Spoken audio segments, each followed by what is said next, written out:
Informasi pertama, saudara, beredar fakta integritas penjabat Bupati Sorong dengan kepala BIN setempat yang berisi komitmen diduga memenangkan Ganjar Pranowo di Pilpres 2024. Tim pemenangan nasional Ganjar Pranowo Mahfud MD menyebut itu jadi upaya mendiskreditkan Badan Intelijen Negara dan paslon nomor urut 3. Inilah fakta integritas PJ Bupati Sorong Yan Pitmoso yang beredar di media sosial. Dalam poin keempat tertulis siap memberikan dukungan kepada salah satu pasangan calon presiden dan calon wakil presiden. Belum diketahui pasti soal kebenaran fakta itu, namun jubir TPN Ganjar Mahfud Yusuf Lakaseng meragukan fakta integritas penjabat Bupati Sorong dengan kepala BIN setempat. Menurutnya, kerja BIN bersifat rahasia dan tidak terlibat politik praktis. Itu bagian upaya mendiskreditkan Badan Intelijen Negara dan pasangan calon nomor urut 3. Itu agak janggal karena BIN ini kan kerjanya tertutup. Masa sih dia bikin tanda tangan oleh Kabinda lagi ya. Dan jelas-jelas itu untuk tujuan politik yang bukan menjadi tupoksinya. Jadi menurut saya sih itu tidak mungkin dilakukan oleh BIN. Yang berikutnya ini mungkin untuk mendiskreditkan BIN tujuannya dan juga mendiskreditkan Ganjar Pranowo.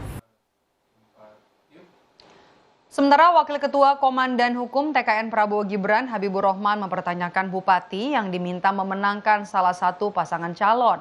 Habib mempertanyakan di mana bantahan Cawapres Mahfud soal ini. Iya, yang di Sorong.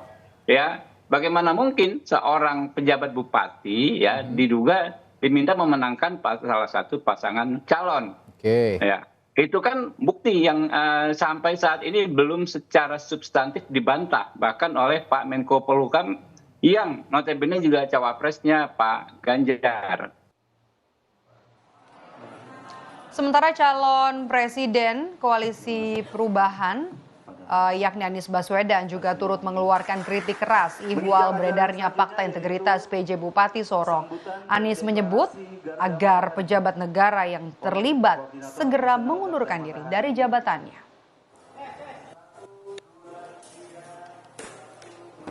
Nah itulah contoh, itu yang menurunkan kepercayaan rakyat kepada negara.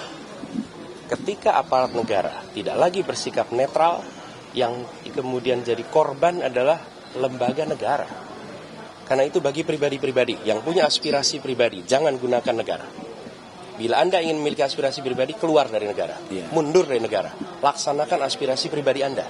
Tapi kalau Anda menggunakan negara untuk aspirasi pribadi, maka Anda telah merendahkan negara, Anda telah menurunkan derajat negara, dan lebih parah lagi, Anda membuat rakyat tidak percaya pada negara. Karena kepentingan aspirasi pribadi, aspirasi kelompok, menggunakan tangan negara. Tidak apa-apa punya aspirasi, mundur saja. Bila Kabinda memang punya aspirasi, mundur aja dari Kabinda, nggak apa-apa. Tapi kalau dia masih menjadi Kabinda, dia harus netral. Usai terjaring operasi tangkap tangan dan ditetapkan tersangka oleh KPK atas kasus dugaan suap, PJ Bupati Sorong Yan Pitmoso jabatannya langsung digantikan oleh Sekretaris Daerah Kabupaten Sorong sebagai PLH Bupati Sorong yakni Cliff Japsenang. Selain PJ Bupati Sorong, KPK juga menetapkan pejabat lainnya seperti Kepala BPKAD Kabupaten Sorong dan juga stafnya. Otomatis langsung sekdanya melaksanakan tugas PLH ya, sambil nanti kita ini proses lebih lanjut ya. Tapi sementara ini surat sudah saya sampaikan, sudah saya tanda tangani, sudah saya sampaikan ke Pak Sekda untuk sebagai PLH Bupati selama belum ada penunjukan.